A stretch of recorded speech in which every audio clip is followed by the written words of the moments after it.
Da farko dai sunana Hauwa Adam, wadda aka fi sani da Ashfat Baby. Na yi primary school ɗina a Kano, a Mahmud Sani Madakin Gini. Na yi secondary school ɗina a Mahmud Sani Madakin Gini. Sannan ni 'yar Jos ce, a Jos aka haife ni, amma yanzu na kasance mazauniyar Kano ce, saboda yanzu a Kano nake a zaune. To gaskiya na kasance ni ina ƙaunar harkar Kannywood. A taƙaice dai ni ina son fim tun ina 'yar ƙarama. Kawai na tashi na tsinci kaina a matsayin masoyiyar fina-finan Hausa. Ina son fim ɗin Hausa sosai. Wani hanya da wani hanya kika bi? Da farko, hanyoyin da na fara bi domin ganin cewa na shiga cikin Kannywood su ne: na fara daga wata 'yar uwanmu a Kano take, kafin ma na tunkari gida kenan.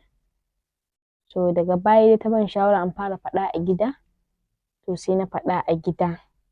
Duk da cewa gaskiya ban samu goyon baya daga wajen babanmu ba, amma dai na samu goyon baya 100% daga wajen ita mahaifiyata. To haka dai nayi ta so, ina ta so, saboda babana baya so, to ban samu na shiga ba gaskiya.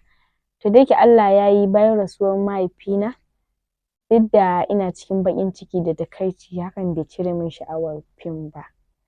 To bayan rasuwarsa na samu goyon baya 100% daga mahaifiyata, da kanta ta je ta lalubo hanyoyin da zan shiga fim.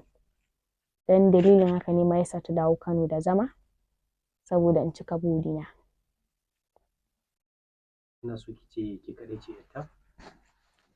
Ni kaɗai ce, ba ni da wa, ba ni da ƙani. To, bayan kin shigo, da wani fim kika yi a wannan masana'anta?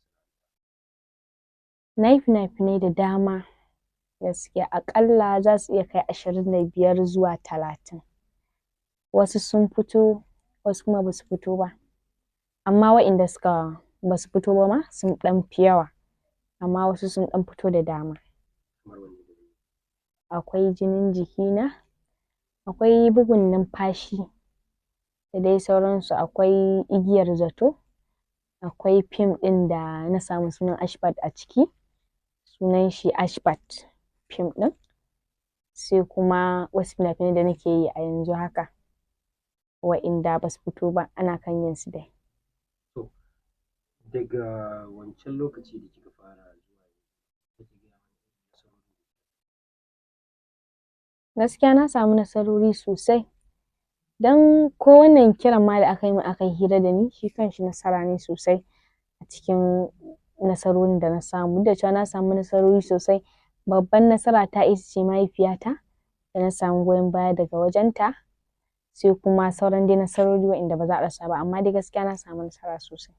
to ire-iren sababbin jarumai da ake ce musu artist, ba a rasa su da ƙalubale da suke samu a wannan masana'anta. Wani ƙalubale kika fuskanta daga shigowarki zuwa yanzu? Gaskiya na fuskanci ƙalubalen da ba su wuce irin maganganu daga family ba, a ce irin kawai na shiga ina fim waye da sauransu. Sai kuma ƙalubalen da na riska a cikin ita kanta masana'antar, na wajen an ga ina son abu, to na ɗan sha wahala sosai gaskiya kafin a fara ɗora min ma kyamara. Na ɗan sha wahala gaskiya, na haɗu da waɗansu waɗanda suka so su yi amfani da harkar fim saboda ina so a cutar da ni, to dai Allah bai ba da damar hakan ba. To gaskiya waɗannan su ne ƙalubalen dai da na fuskanta. To, a mazauninki na jaruma a wannan masana'anta, menene burinki? Gaskiya burina kawai shine duk inda na wuce a ce an san ni, sannan duk inda na je ya kasance ina da alfarma, zan iya nema wani alfarma a yi mishi, sannan ni kaina idan ta taso za a iya min. Kawai shi ne burina. Akwai wasu a cikin fina-finan ki da kika yi, ko za ki gaya mana fina-finan da suka fi baki wahala lokacin da ake yi? Gaskiya akwai fina-finan da suka ban wahala, sosai, kamar akwai fim ɗin jinin jikina na sha wahala, akwai fim ɗin bugun numfashi, akwai fim ɗin Ashfat na sha wahala sosai. Sai kuma wani fim da nake yi yanzu shi ma ya bani wahala sosai don na ji ciwuka ma sosai. Fim ɗin sunan shi Mafarauci. Don gaskiya na fi shan wahala a cikin fim ɗin fiye da kowane fim.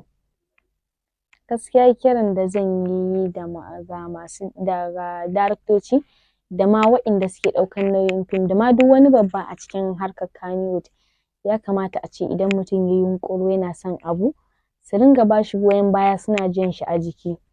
Ba wai laifi ba ne ba don sun ba wa jarumai sanannun fuska muhimmanci fiye da mu. To amma ya kamata mu ma a ringa tallafa mana saboda wataƙila tunda zamani kullum tafiya yake yi, za mu iya ba su gudunmawar da ba su samu a lokutan baya da suka wuce ba. To amma ba sa la'akari da wannan, sai su dinga duba ai wa aka sani wa za su ɗauko su saka a fim.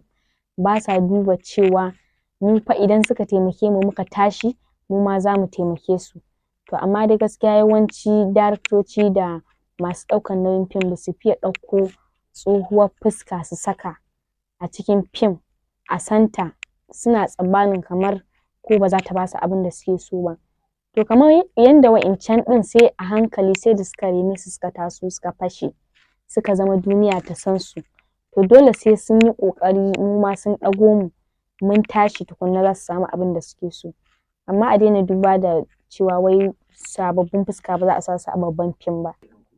Yana da shi, amma kuma akwai wata matsala guda ɗaya. Ya danganta da ta yaya ka sa yarinya a fim.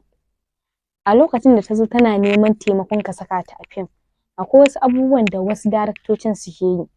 In kika zo kafin a sa ki a fim, sai an wulaƙanta ki, an ci mutuncin ki, an tozarta ki, amma ki ta haƙuri a haka. Wannan yana ɗaya daga cikin ƙudurin da jaruma take ƙudurewa a cikin zuciyarta na cewa in dai kuma ta zama wata, ita ma sai ta rama. To ya danganta, ai ba duka aka taru aka zama ɗaya ba. Akwai jaruman da suke fuskantar wulaƙanci da tozarci da cin mutunci. Wasu ma har akan keta mutuncinsu kafin a sa su a fim ɗin. To wannan abin suke ƙullewa a cikin ransu yasa suke wa'innan abubuwan daga zarar an ce sun zama duniya ta san su.